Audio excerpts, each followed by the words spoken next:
Қазақстан КВН одағының туған күні. Сонымен бүгінгі ойынға қатысатын командалармен таныс болыңыздар. Бастауыш бір түрлі жандар.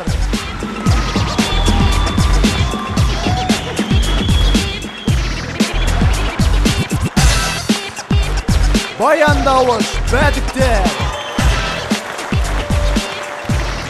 Мысықтауыш өнерге жақындар.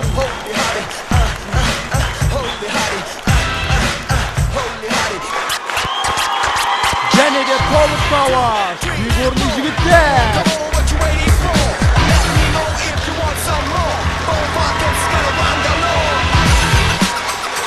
Анықтауыш көзәйнек кейзер.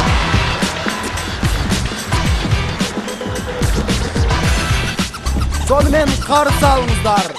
Бүгінгі КВН-нің жүргізушісі Есен Елеукен.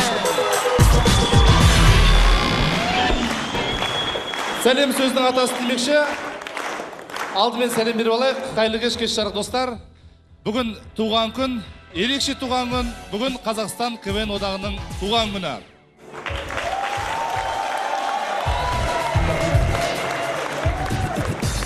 Әрине, туған күнде небір ерекшелікке толы сайыстарды ұйымдастыруды біз мойнымызға алғанбыз.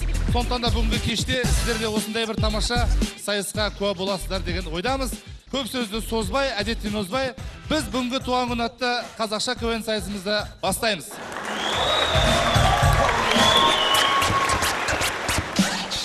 Сонымен бүгінгі сайысқа қатысатын командаларды, яғни өнерлерін ортаға салатын командаларды тағы да сіздердің қошеметтеріңізбен таныстырып өтсем, бұл командалардың ерекшеліктері қазақ тіліндегі сөйлем мүшелерімен аталады. Сонымен бастауыштар, бір түрлі жандар. Соңғы кезде қазақша КВН-де осы бір жігіттер өздерінің орнын алатын сондай бір жақсы әдеттерімен көзге түсіп жүр. Тез сөйлейтін жандар, КВН бәдіктері, баяндауыштар.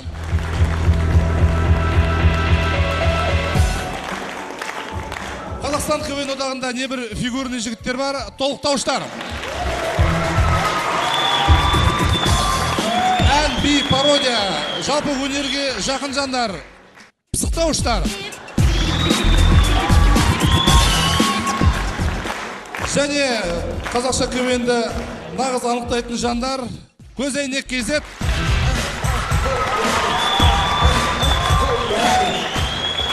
Бірге осындай 5 команданың арасындағы сайысты сіздер тамашалайтын боласыздар. Енді 6-шы командаға кезек береміз, ол әрине Қаздар алқасы. Таныс болыңыздар, қазақша КВН-нің талай Қаздар алқасының мүшесі болған Алматы қаласынан келіп отыр әнші сазгер Байдалы Рыспанбетов. Жақында ғана мәдениет қайраткері атанған әнші сазгер Нұрлан Еспанов.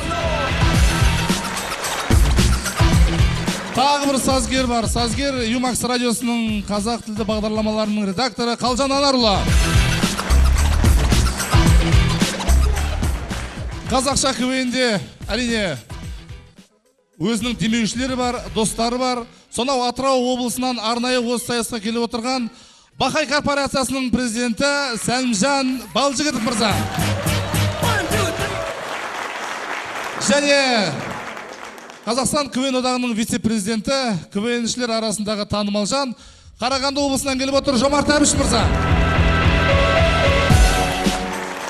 Бүгінгі сайысымыз 2 конкурстан тұрады, сәлемдесу және үй тапсырмасы.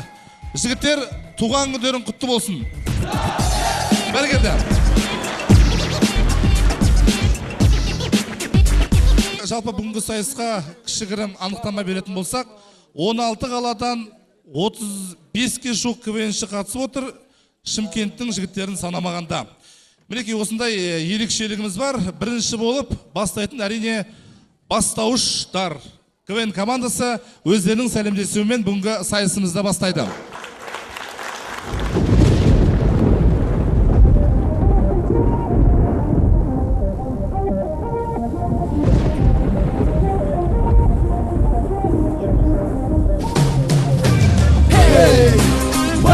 Gönlümün kalacağım, gönlümün kalay.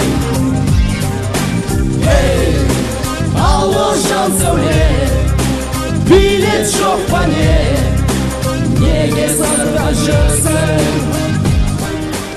Ал енді сіздердің алдарыңызда жарнама. Көп сөйлеме, шынап биже. Напс, миыңа қуат береді. Спрайт, шөліңді бас. Құдайға шүкір тобайы, Құдай Алла, Құдайдың құлы Мұхаммедтің үмбетім. Құдай, мен де Мүсәпіржан көппен бірге өткен кеткен күнәм кешіре гөр. Инноваторлыққа бет бұрайық.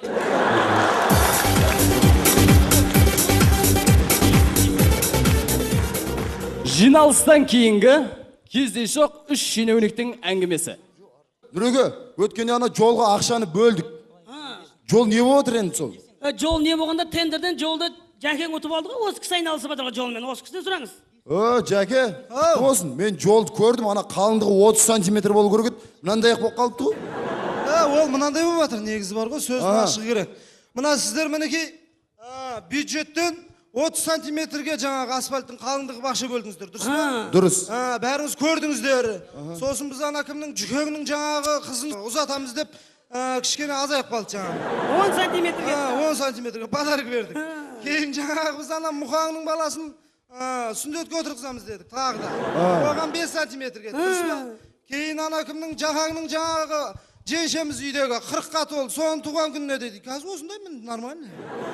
Осындай мен болып тұрмыз қазір. Енді ертең Әбекеңнің тойын не істейміз? Әбекең тойына қамайын деп тұр ғой. Мынау телевидение не болады енді? Телевидение көрсетеді, бүкіл халық көреді мынаны. Сіз уайымдамаңыз, біз телевидениеде жаңа бәрін дұрыстап қойдық. 4 метр жерді арнайы 35 сантиметр қалыңдығын сол 4 метр жерге құйып қойдық. Телевидение сол жерде былай өздері көрсетеді. Бопты, Әбекең тойын не істейміз сонымен? Әбекең тойын енді біз шеше алмаймыз енді. Мынандай асфальтпен қайға береміз енді? Үрегендер көрмейсіз. Әбекең тойын мен мойным алам. Қалай? Кеше тендерден 5 этажды больница ұтып алғам мен. Әдде. Соның 1 этаж Әбекең тойына кетсе, 3 этажды больница болады, ничего, нығыз болады, отоплениесі де мощный болады.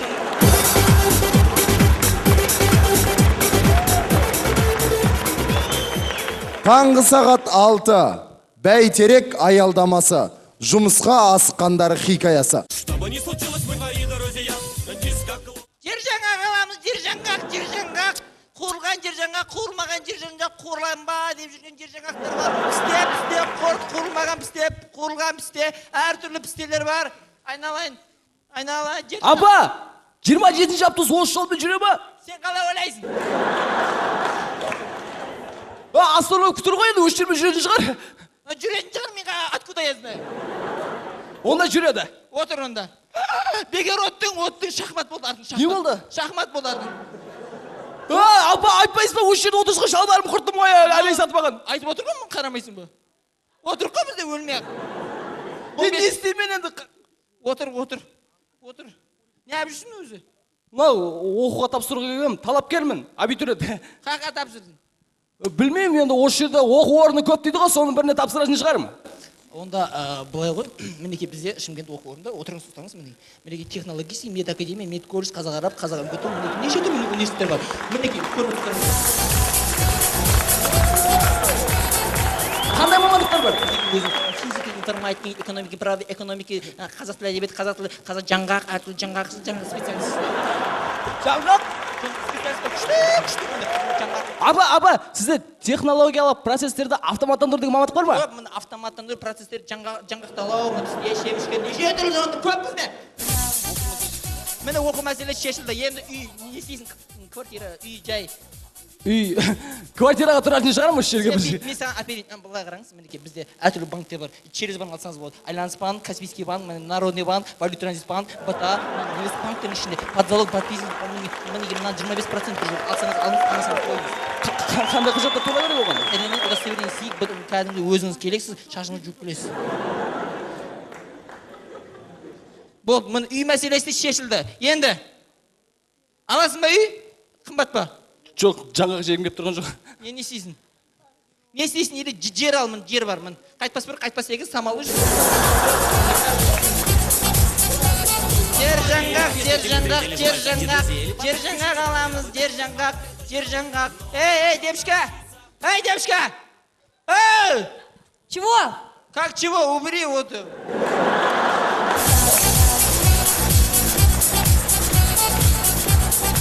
Апкетте ана екеуін алып кет, біреуі қалып Да кетпесін. как ты смеете вообще?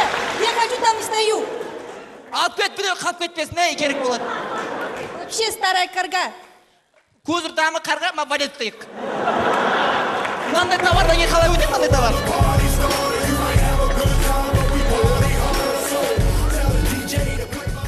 Біз бұнда дамбал киіп алып, жүршек. Бұлар барлық нәрсесін көрсетіп, ана товардан кейін қалай өтеді бұл товар? Барасың ба жоқ па садикке, а? Барасың ба садикке? Барасың ба садикке? Бармайсың ба, я? Бармаймын. Неғып бармайсың? Ұйықтатады ол жақта. Кім? 79-дар. Садикке қой, 79-дар. Бізде 63 ұйықтатты ғой кезінде. Отырайыншы қаушы. Неғып баланы ұра бересің сен, а? Ұрсам өзім баламды ұрып жатырмын. Өзің балаң ба? Надо будет мен немерем ол. Кімге келеді ал, кел. Кімге келеді, Қойсыншы, я. Бірақ құшылып тұршы. Жай. Өлтіресің ғой. Неме араласа бересің ama біздің тірлікке. Башы біреудің шаруасына араласпаңыз сіз. Что-то асып кеткен ба, түсіп жатыр.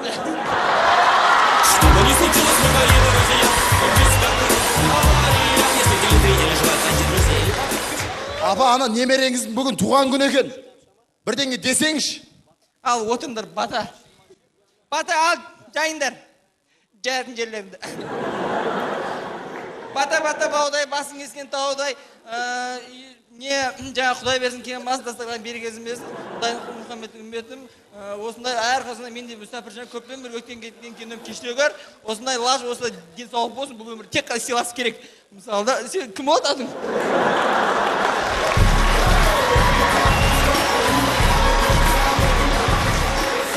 Шымкент қаласында демаламай жүрген крутой жігіт.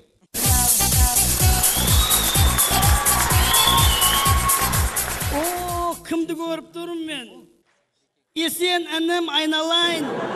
Көріп атырым телевизордан, құтты болсын. Өнерің өрге баса берсін, не дейм енді? Мен сен жүргізуші ма десем, естіп атырым президент екенсің ғой. Кеше ғана Қызылордадан келген кезде гамажын теріс киіп жүрген бала ең. Молодесі. Негіз ойнап тұрған жаздар мен крутой біреу дебе. Мен негізі крутой емес, мен әшейін бейшімін. Маэстро, музыку.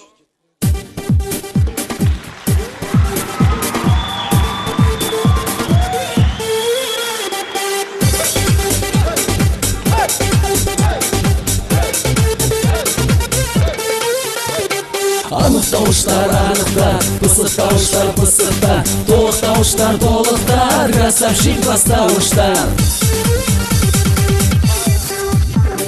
Хали бум, лиля хулилай бум, қалай қыздар-ай, бүгін мейрам. Хали бум, лиля хулилай бум, қалай қыздар-ай, бүгін мейрам.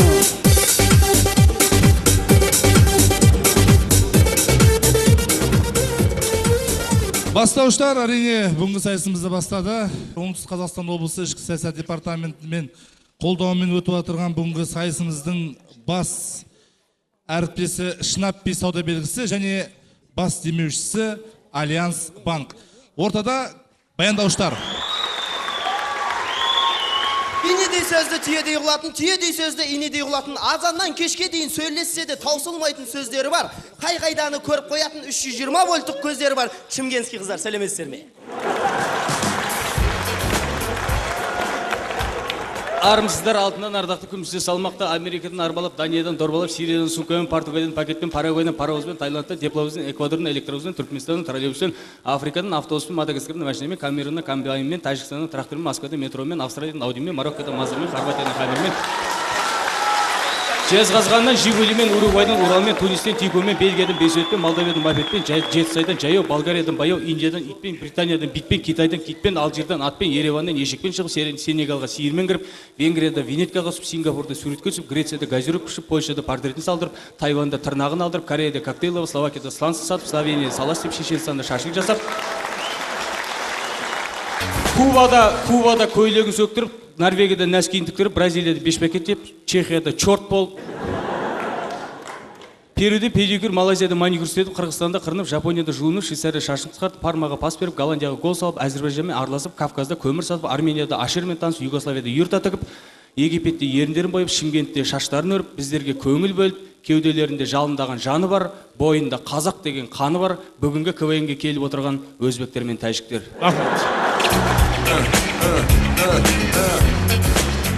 Жігіттер, бәдігімізді сапырдық. Иә.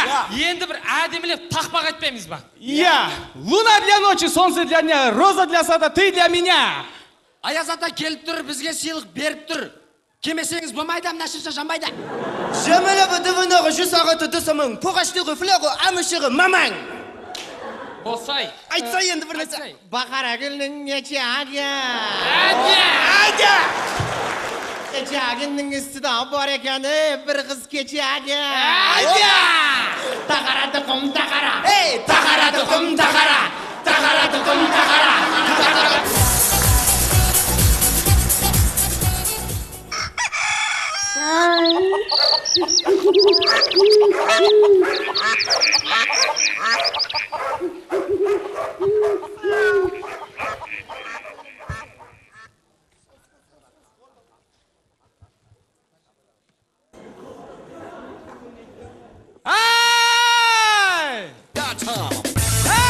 Келдер қайдасыздар ей?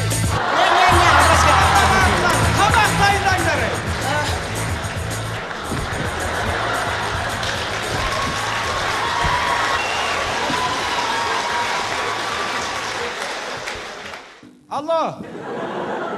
Алло, Атүркіл қалайсыңдай? Ай, кешедегі отырысқа келмеді. Сол. Кемпірлер өзіміз отырдық. Нұрлан Еспанов болды ғой.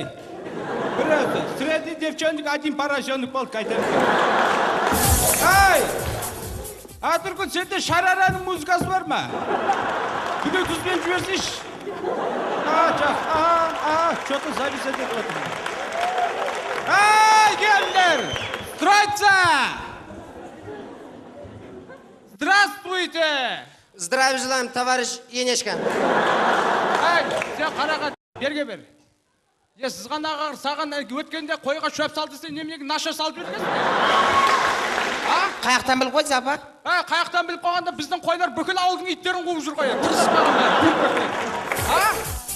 Ей, бер қара сен.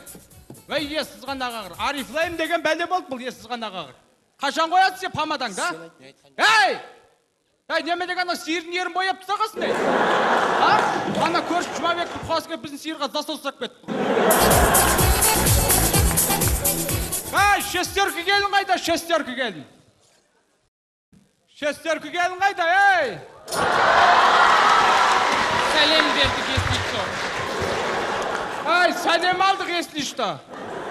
Отыр кел. Ай, сіз ғана қағырлар.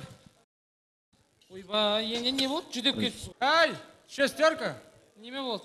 Ай, мына келіндерге қарамайсың ба? Сен бастық қып сайладық қой. Қарай шаршап кеттік жүр. Ана Арифлайым деген бәле болды. Түнде түсінбай деп қоям, сіз ғана қағыр. Еріні қып қылды тышқандар қасында жүр. Ой, тышқандарыңыз ер онда ғой сіздің? Ана сосед Юля бар емес па? Соның үйіндегі 6 шошқаның ерін бояп тастаған мынау. Бар ғой. Ол шошқалардың еріні быт деп қып-қызыл. Ана қораның дуалын барып сүйе берген, ана қора қып-қызыл болып кеткен ғой енді. Строится! Қатарға тұрыңдар. Ойбай. Ойбай, сіз ғана қағырлар. Телевизорды өшірші мына көршінің баласы, ей. Маған қандай өлең айтасыңдар? Менің енем, гүлің болып, егілемін, жырың болып, төгілемін едім, туған жерім менің, қазақ қызым. Менің кемпірім, Жігіттер қараңдаршы, мынау бүгінгі біздің ойынға не деген демеушілер? Альянс банк. Банктердің ішіндегі ең мықты банктердің бірі. Ән. Билайн, летние ночи, түн сағат 12-ден кейін домашний, помашний, бәріне тегін. Кока-кола, осындай 40 градустық қабырықта шөлін қалдырады, не деген керемет су? Астана отырар, көрген арманда, көрмеген шарманда. Шнапи жесең семіресің, артынша кекіресің. Жігіттер, не болды сонша мақтап? Не үшін мақтап атсыңдар? Беріліп мақтап атсыңдар ғой, не үшін? Жаслан, қоя тұрсай, мақтай берейік. Мақтасақ бір бәле беріп қалатын жер деп отыр қайтер. Ендеше мақтағанға беретін болса Шымкенттің қыздарын мақтайық та? Жастар сарайының директоры Мұхтар Мұхамеджан ағам молодец. Мұхтар ағам молодец. Қыздар керемет, қыздар жынды.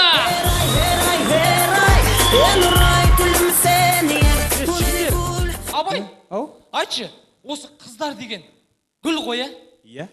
Қарашы сен, ромашка, роза, Венесуэла. Ондай жоқ, Ерлаш. Онда басқа жоқ. Қарашы, кактус анау отыр әні. Қой тікен. Мына қыздар деген негізі гүл ғой, абай. Иә, гүл дұрыс айтасың. Осы отырыстан кейін да, мынадан кейін қыздарды қайға барып отырғызамыз? Қыздар деген гүл, е? Гүл. Гүлді қайға отырғызады? Горшокқа? Вот сол горшокқа отырғызамыз. Шамалан!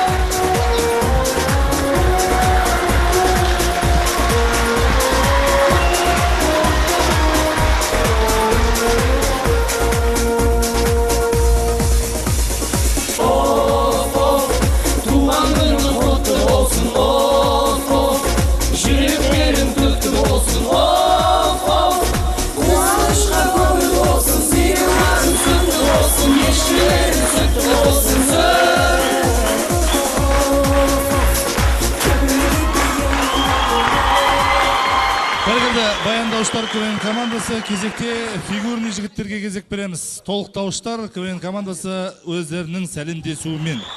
Команда дайын боламын дегенше хабарлама. Бүгінгі сайысымызға демеушілік танытқан Казахинстрах сақтандыру компаниясына, Бақай корпорациясына, СТП компаниясына, сонымен қатар Билайн ұялы байланысына үлкен алғысымызды білдіреміз. Ортада толықтауыштар. Толықтар КВН командасы әр қаладан жиналғандықтан, оларды қалады аныстыру және қыдырту маған бұйырған болатын.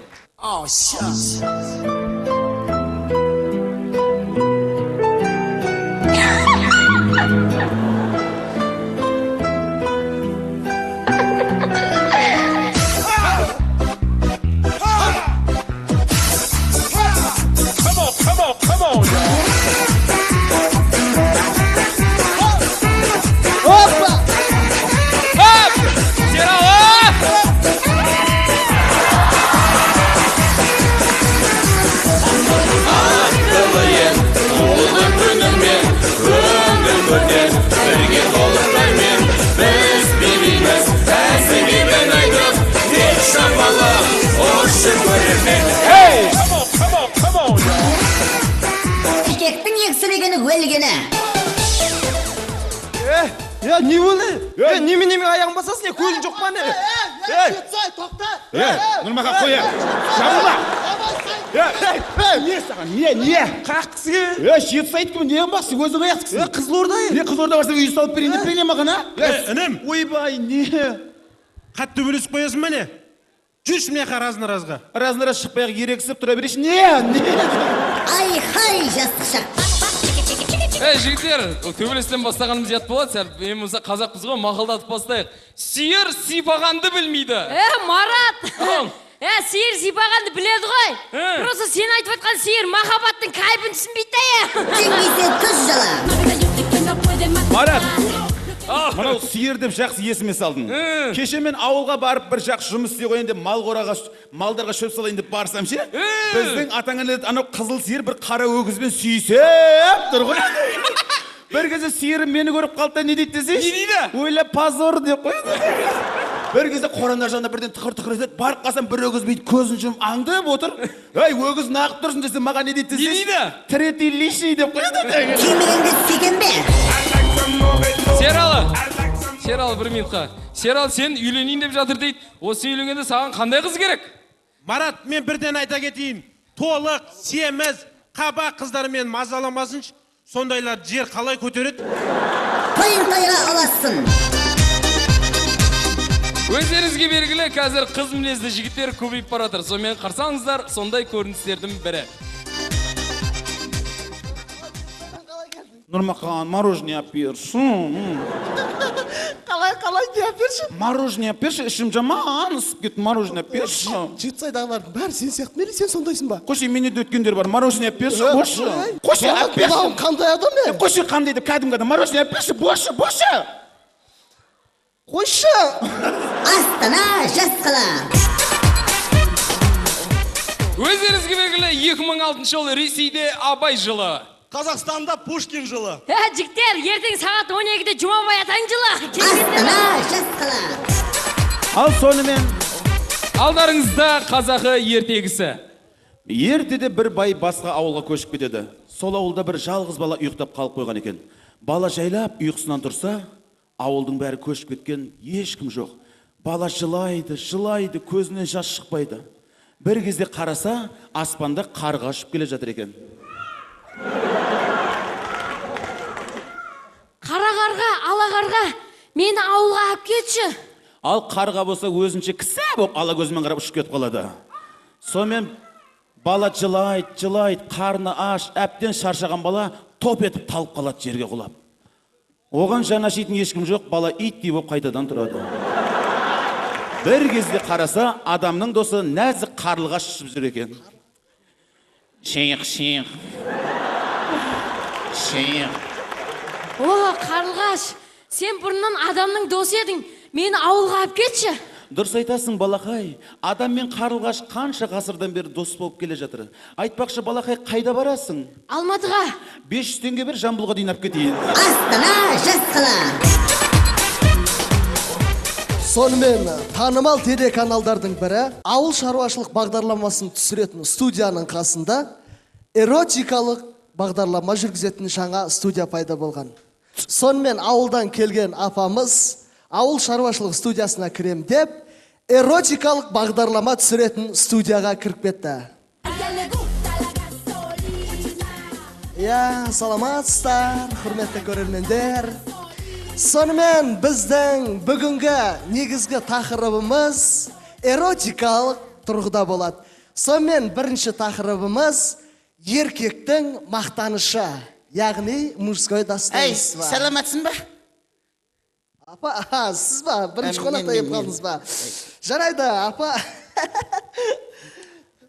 Біздің студияға қайдан кеп қалдыңыз? Жасыңыз үлкен сияқты ма?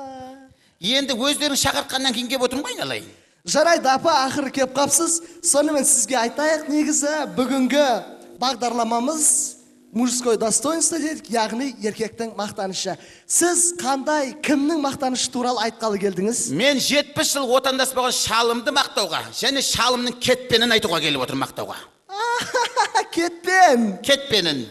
Сіздер жайлап әшейін сон кетпен деп айтасыздар ғой? Енді, нормальный кетпен ғой енді. Дәу кетпен айналайын. Жарайды, бізде кетпен деп айта салайық. Ладно, көрермендер, түсініп тұрсыздар, бұл кісілер кетпен деп атайды екен, бізде кетпен деп айта берейік. Сонымен бірінші сұрақ, не үшін сіз тура сіздің өзіңіздің шалыңыздың кетпені туралы айтуға келдіңіз? Өйткені шырағым былай, ауылда қанша адамның кетпенін көрген мен.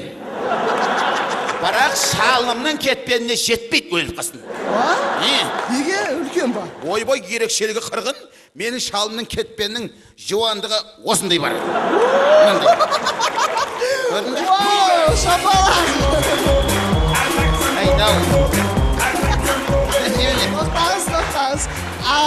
Ұзындығы қандай? Ұзындығы ма? Ең шырағым мен саған өтірік маған шық. Қандай? Жөнсің ба? Ондай кетпен болмайды ғой айналайын.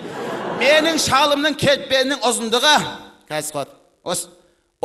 Осындай бар, осындай ұзын бар. Мынау сіздің Гиннес ғой таза, рекорд қой мынау, да? Енді қанша жылдан бері... Жарайды енді, басы қандай кетпендеріңіздің? Басы ма? Басы 3 бұрыш, кәдімгі жып-жылтыр басы өзі. Ойбай, оның бір жақсы қасиеті бар. Анада әбетте шыққасам далада бірдеңе жылт-жылт етеді шалым қасында. Сонымен? Немене деп қарайым, сөйтсем шалымның кетпенінің басы күнге шағылсын жылт-жылт етіп тұрып тұр екен.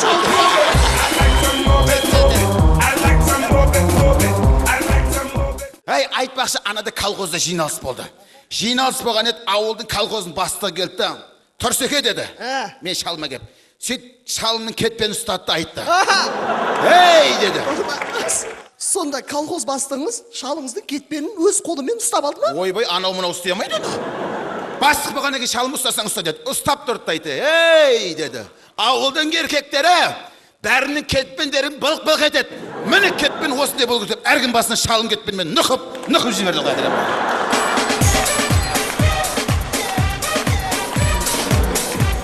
Құрметті қыздар, сіздерге айтарымыз, арықтың қабырғасын санағанша, толықтың қарнын сипаған жақсы емес па?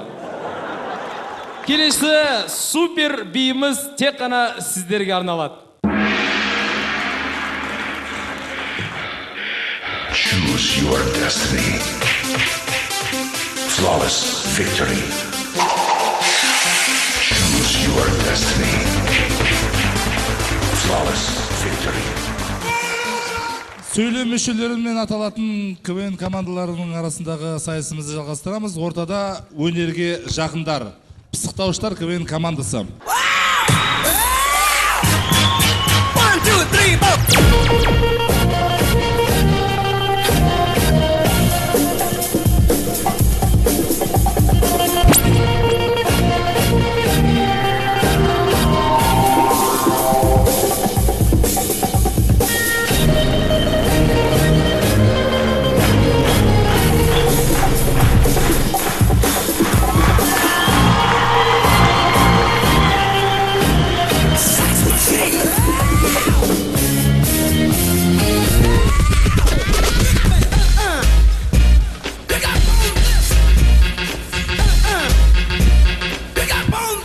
Get down. Hit me.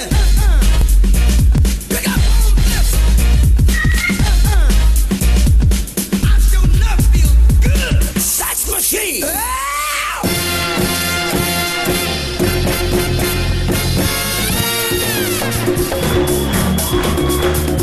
Sex machine.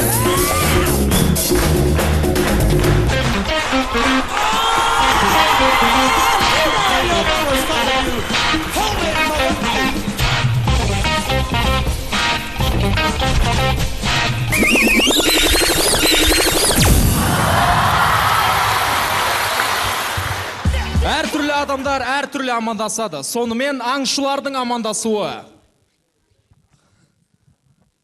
Жағдайың жақсы ма? Амансыз ба? Жүз ма? Таксистердің амандасуы. Қалайсыңдар, қалай жағдай, денсаулықтар қалай, денсаулық қалай, қалай жағдай, міне жүрген өздеріңмен бірге қалайсыңдар, аман-есен. Әншілердің амандасуы. 1, 2, 3, бәрі саламатсыздар ма, құрметті көрермендер? О, Мақсат қалай жағдай? Құдай деп аман-есен келеміз бе осы? Осы Мақсат сен айтшы. Осы сенің соңғы клибің қалай шықты? Кім, мен ба? Иә, сен. Мен әнші емеспін. Сен әнші емессің ба, Мақсат? Жоқ, әнші емеспін. Онда неге сен бүйтіп сөйлеп тұрсың? Жаңа 3 километр жүгіргем, шаршап тұрмын. Дәл осы кезде Серіктің досы Мәди кездесіп қалды. Ол темір жол вокзалында анықтаушы болып жұмыс істейтін. О, Серік қалай жағдай, денсаулығың қалай, көрінбей кеттің ғой көптен бері, қалайсыңдар, денсаулықтарың қалай? Не олда ауылға бармадыңдар ма, қалайсыңдар? Бірінші жолмен жүрмей, екінші жолмен кете берейін.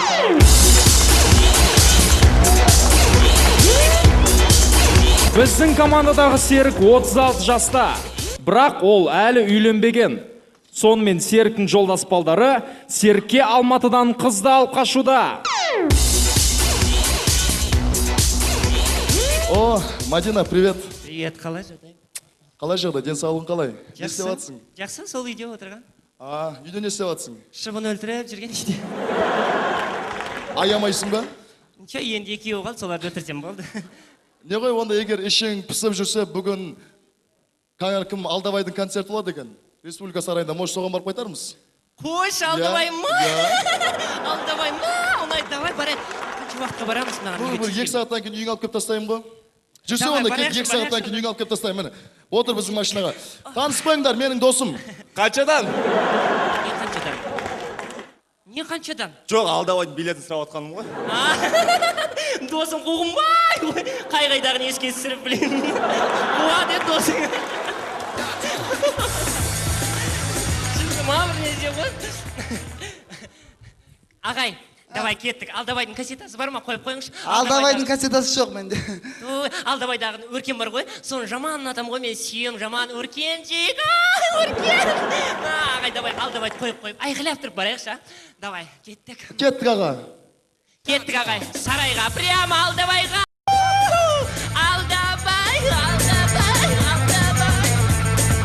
Қазіргі кезде еркектер өте көп сүйіседі. Және де біздің Шымкенттің жігіттері де қалмай сүйісудің небір амалдарын ойлап табуда. Жақсы, қалай өзі? Танысқой жоғалсыған. Серік. Алмас. Арман. Сонымен полистеске қош келдіңіздер. Қош келдің. Қош келдің. Барабанды кім ұрайды? Барабанды? Мынау айналдырады. Мынау, иә. О, стектор приз. Құттосын. Жігіттер, цумға қалай барам мен мияқтан? Цум, не аяқта? Ай, рахмет жігіттер.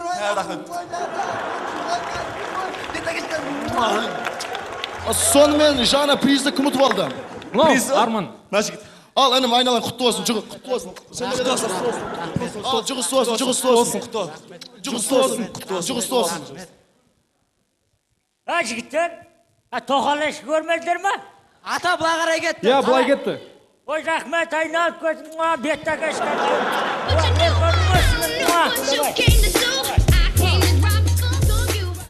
Неме істеп атсыңдар сендер?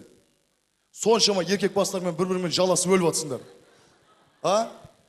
Біз еркекпіз. Ал сендер болсаңдар, еркектік атқа намыс келтіріп атсыңдар. Еркексің ба? Еркек құсап жүр.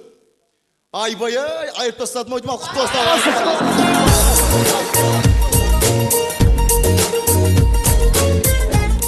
Сонымен бағанан қызды алып қашып баратқан жігіттер Алматының шекарасына жетіп қалды. Жігіттер, Серік, шыныңды айтшы, біз қайда бара жатырмыз? Серік, шыныңды айт деймін саған, қайда бара жатырмыз? Не ғой, Мадина, біз сен алып қашып баратырмыз. Ура! Ой, жындым! Ай, қалай ғана көніп қалдым! Ай, жындым! Жіберіңдерші! Серік, түсінсінші? Бәсе осылайын қалай. Жіберіңдерші!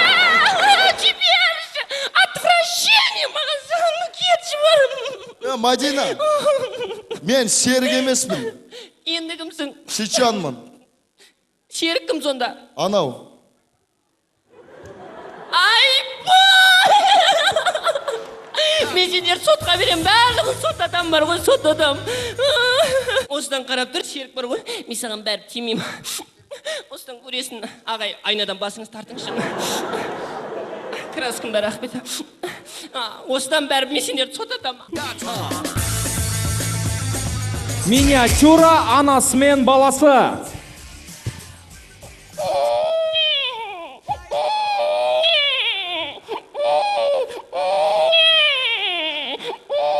Болды, енді қой деймін. Бозық, тпай. Ой, мен алғай деді. Болды, қой деймін саған, қойшы енді жаным. Қоя қой. Бозық. Болды, қой деймін саған.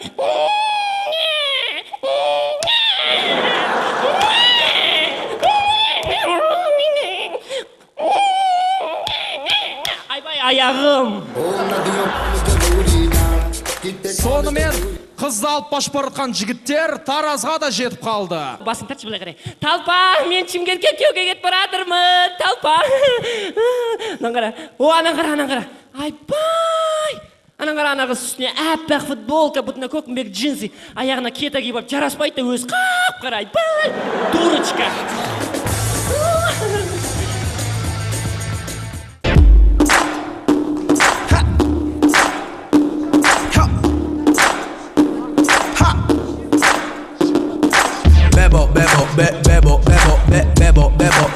Ikaw ang aking bebo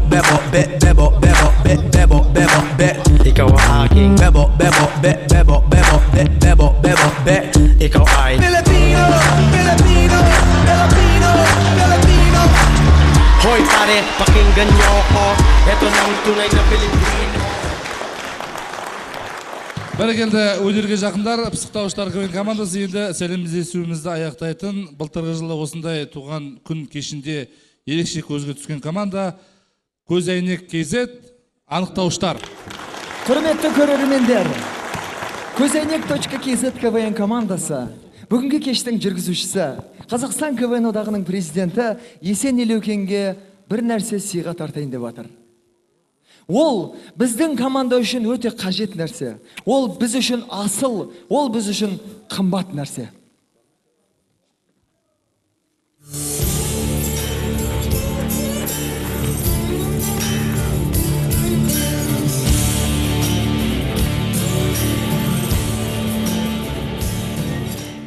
Құрметті Есен аға. Біз білеміз, бұл сізге әлі керек емес, бірақ 5-6-10 жылдан кейін керек болып қалады, біз бұл қарғып жатқан емес. Қазақтардан мақал бар ғой, бұзауларға туған күн сиырға да туады. Аз да болса көптей көрініс, сабандай болса шөптей көрініс, көзілдірік негізінде тон болмайды, бірақ жол береді. Қабыл алыңыз біздің командадан. Тақсын! Тақсын! Тақсын! Тақсын! Тақсын! Тақсын! Тақсын! Тақсын! Тақсын! Тақсын! Соқыр! Соқыр! Соқыр! Соқыр! Соқыр! Есен ана сізге. Есен аға, сіз ренжімеңіз. Соқырлардың атынан гүліміз бар еді.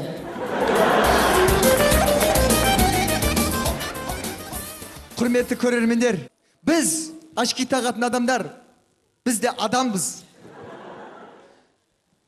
Бізге де ұнамайтын нәрселер көп. Мысалға айтатын болсақ, бізге ұнамайтын ән. Көзімді жұмсам да көрем сені. Бізге ұнамайтын әнші Диана Гурцкая. Бізге ұнамайтын қыздардың қылығы, көзге шөп салу. Бізге ұнамайтын құрылыс материалы, көзі бар ағаш. Бізге ұнамайтын ойын, тығылмашақ. Бізге ұнамайтын мақал, соқыр тауыққа бәрі бидай. Құдай, бізге ұнамайтын табиғаттың құбылысы, соқыр жаңбыр. Бізге ұнамайтын ауру, соқыр шек. Бізге ұнамайтын жануар, көрт шыққан атаңын.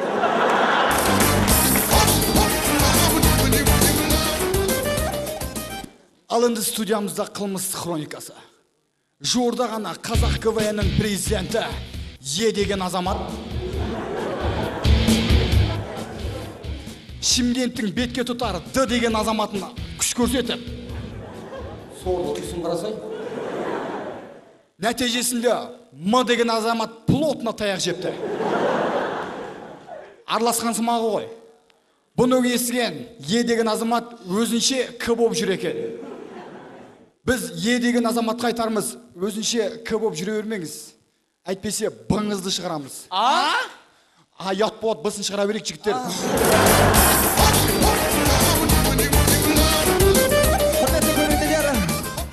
Құрметті көрермендер, ал енді бүгінгі кеш қарапайым кеш емес. Бүгінгі кеште бізде ақындар мүшәйрасы болады. Ақындар, оң жақта Тараздан келген Нұркен ақын Дуғыл Жапалақ. Ой, тыныш тұрсақ айтеді екен, ой. Ал сол жақта Жетісайдан келген Мұқан ақын Дуғыл Жапалақ. Құрметті ақындар, армысыздар. Бүгінгі біздің ақын айтыс бұрынғы басқа айтыстардан ерекше болады. Бүгінгі айтыста ешқандай аппаратура, ешқандай домбыра, қобыз, гармон болмайды. Тек өлең шумақтары бойынша өлең жазасыздар, соны оқисыздар. Ендеше бірінші бөлім тапсырма кетті. Бірінші тапсыратын сіздерге тапсырма туған күн туралы. Туған күнің құтты болсын, қыздарым. Туған күніңе іздеп келдім мен кеше азанда. Сосын таксиден түскенем адас қалын. Спортивный жаққа өтіп кетіппін. Қайтып келген едім, таппадым. Білмеймін қаяқта жүрсіңдер.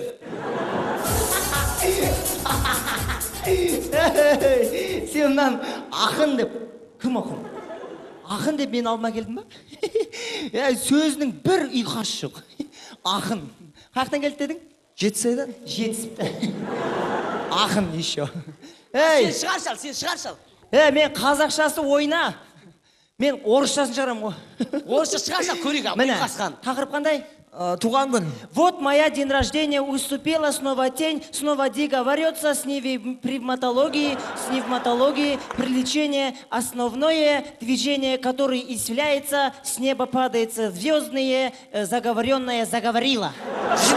Жида жақсы қылды. Ақындар, екінші бөлім. Рахмет, керемет айтса дегенсіздер. Екінші бөлім махаббат жайында. Кетті. Қара, орысша былай айтады. Я вчера любил, и пришел, я тоже пришел, и смотрю, неба нету, и пришел опять. Молодец, жақсы. Кешір, мен жаңа қартық сөз айтып қойыппын саған. Жауап қайтарыңыз. Махаббат туралы ма? О, махаббат, сегіз арып бір арман. Махаббат деген шауып келе жатқанда, сол махаббатқа кездесті, екеуі де білмейді, кетіп қапты сол махаббат. Жүгіріп, тік, жүгіріп, махаббат деген махаббат. Керемет! Дуғыл жабала! Мен сәл құсасайын деді сенгі. Ал кеттік онда бүгінгі ақындар мүшайрасының 3-ші бөлімі, екеуіңіз бірге шығарасыздар. Бірге? Бірге. Бастаңыз, сіз алыстан келдіңіз ғой. Ойланайын мен қазір. Айтыстың ғой сенде қатыра. Сенде айтыстың ғой қатыра. Екеуміз тұрмайық, уақыт ұстап, кеттік ширманың артына.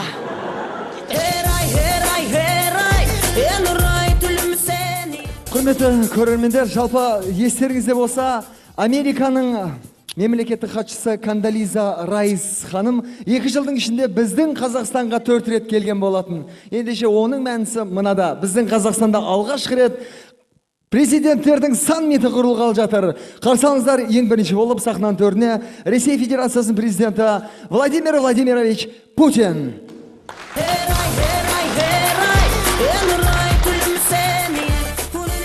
Добрый вечер, буду краток. Я пришел. Екінші болып сахнаның төріне өзіміздің көршілес Өзбекстан Республикасының президенті Ислам Ака Каримов. Қалай, жақсымыз? Хама жақсымы? Олай жақа, хама. Пүтілегі ассаламкүм. Кетіп кеттің ау, тұра орнына. Енді әрине өзіміздің елбасы Қазақстан Республикасының президенті Нұрсұлтан Назарбаев. Дуғыл жапала!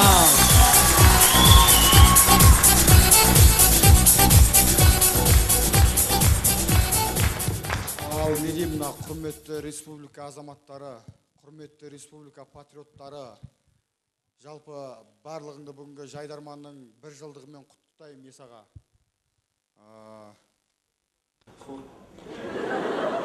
Салам, Нурик. Бау, қалай жағдай? Ассаламкум, Нұреке, ассаламкум. Нормально жүрсің? Жақсы. Келдік Қазақстанға. Өте жақсы тамаша қазақ. Құрметті президент мырзалар, кешірім өтінем. Әрине бүгінгі біздің саммиттің ең соңғы қонағы Американың мемлекеттік хатшысы Кондолиза Райс.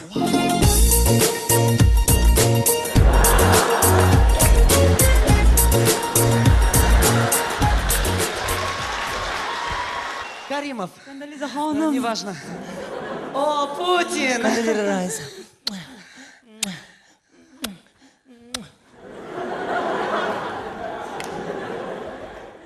О, Нұреке.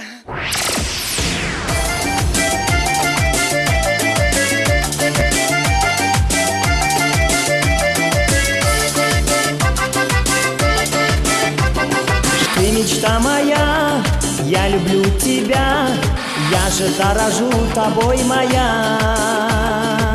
Билеші бірге, сүймеші күнде, жаңа ашылған деймеші гүлге. Я тебя люблю, только вас одну, Кондолиза Райс, тебя люблю. Алдамайсың ба, арбамайсың ба, басқа қызды таңдамайсың ба. Қараңыз мәңге Semen tenge Билеші бірге, сүймеші күнде, жаңа жылған деймеші гүлге. Билеймен күнде, теңеймен гүлге, Қашық болып қалды мәнденге Алдамайсың ба, арбамайсың ба, басқа қызды таңдамайсың ба. Ойымыз бірге, кездесіп күнде, болар мекен тойымыз бірге. Дос боп қалайық, от боп жанайық, кел жігіттер әнге салайық. Дос боп қалайық, от боп жанайық, кел бәріміз әнге салайық.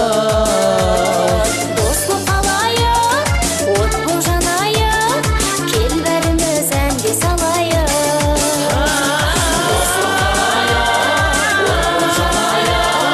Кел бәріміз әнге салайық.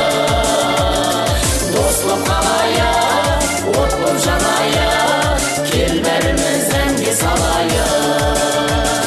Кел бәріміз әнге салайық.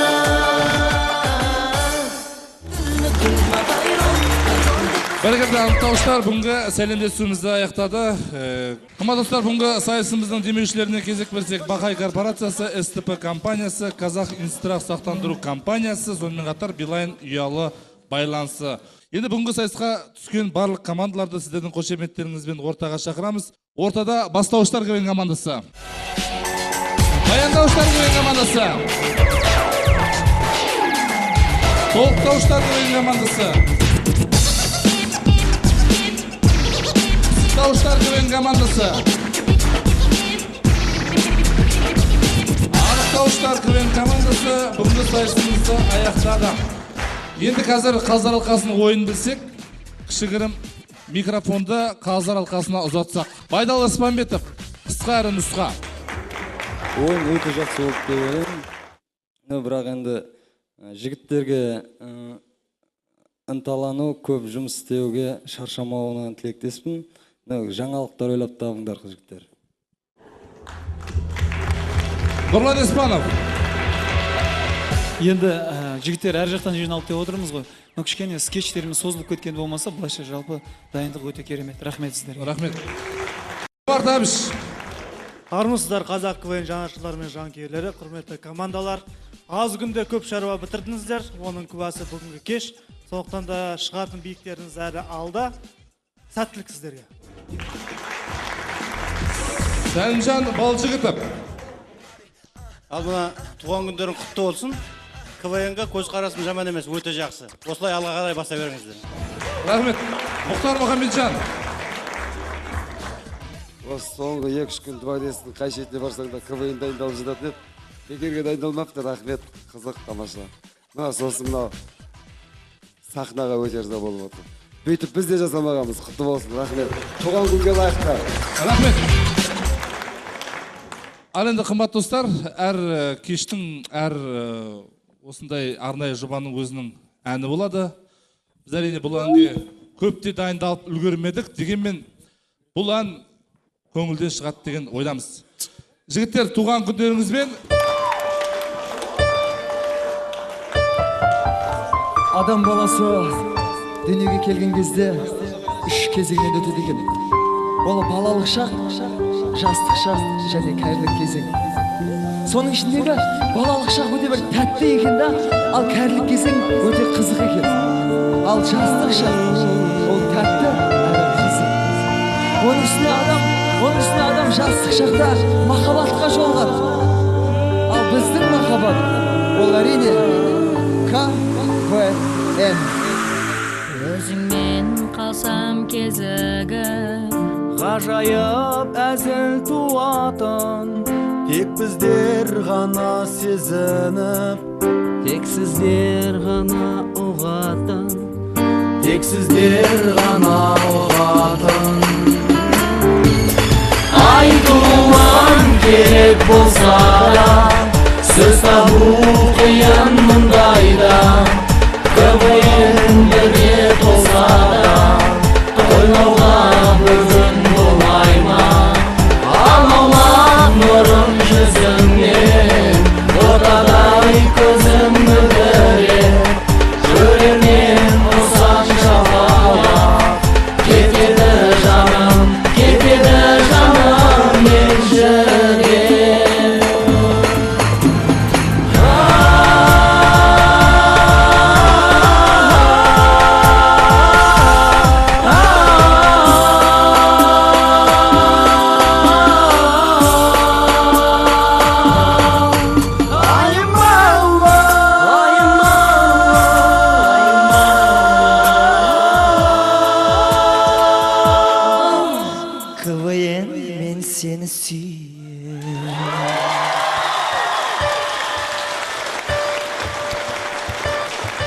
Мінекей осындай әдемі нүктеде қойылған кешімізді аяқтадық.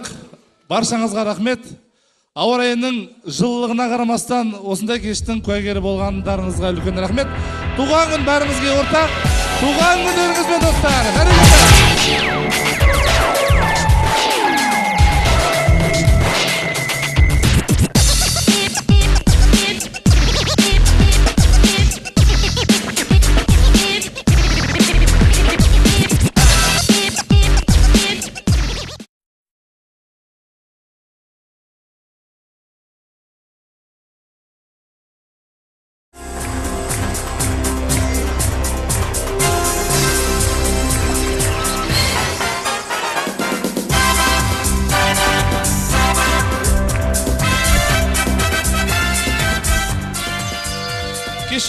Кеш жарық достар, КВН сүйер қауым, шаттыққа толы маусым. Осындай атпен біздер биылғы жылы Республикалық КВН лигасының қолдауымен Қазақстан КВН одағы жоғарғы лигасының 1/8 финалдық сайысын бастаймыз. Біз КВНімізді бастаймыз.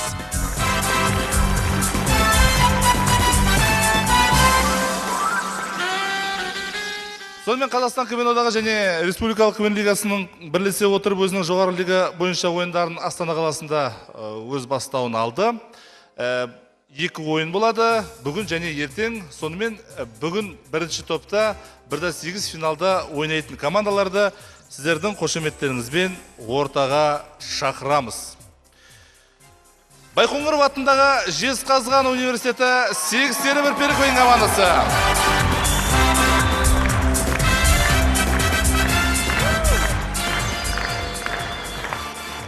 Қазақ мемлекеттік медицина академиясы операция КВН командасы.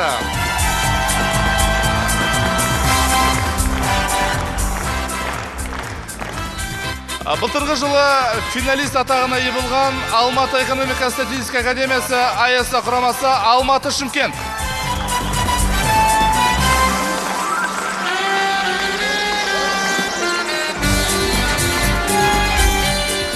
Былтырғы жылы бірінші лига ойынша финалист атағына ие болған қола жүлдегерлер Қарағанды экономикалық университеті Жар-Жар КВН командасы.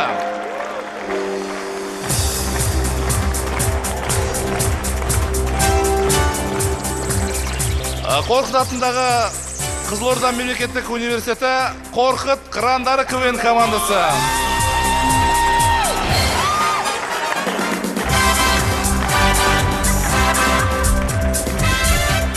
Маусымашар КВН фестивалінде ерекше көзге түскен команда, жаңа команда, құрамында бірнеше адам бар. Семей қаласына келген команда Көзілдірік.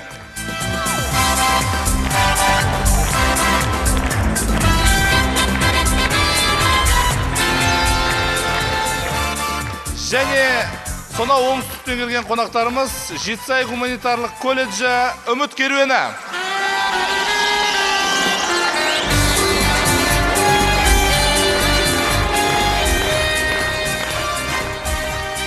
Мінекей 7 команда, жалпы 7 деген жақсы ұғым, дегенмен 8 қырлы бір сырлы деген тағы бір қазақта жақсы сөз бар. Сол өздерінің сырларын бүгінгі ойында жаятын 8-ші команда ол Әділ Қазы алқасы. Сонымен бүгінгі Әділ Қазылар алқасы құрамында Астана қаласы, Астана қалалық ішкі саясат департаментінің директоры Орсариев Арын мырза.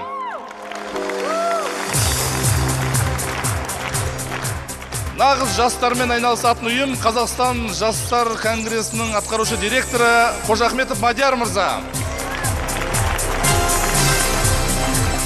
Астана радиосының музыкалық шеф-редакторы Жанат Қабылдаулы. Бүгін ойынымызда ерекше қонақ отыр және Әділ Қазылар алқасының мүшесі, Сидней олимпиадасының чемпионы қазақтың бір туар ұлы Ермахан Ибраимов.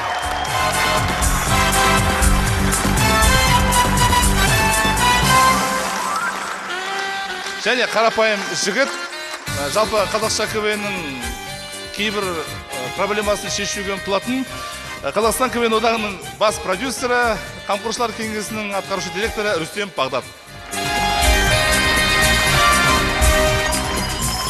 Бүгінгі ойынымыз екі конкурстан тұрады. Сәлемдесу және еркін сайыс.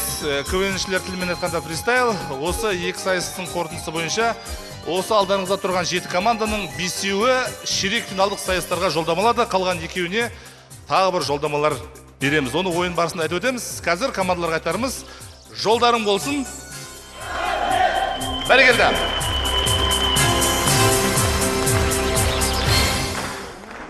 Қымбатты достар, Маусымашар КВН фестивалін өздеріңіз жақсы білесіздер. Осыдан кейін 1-8 финалдық сайыстары 4-ші және 5-ші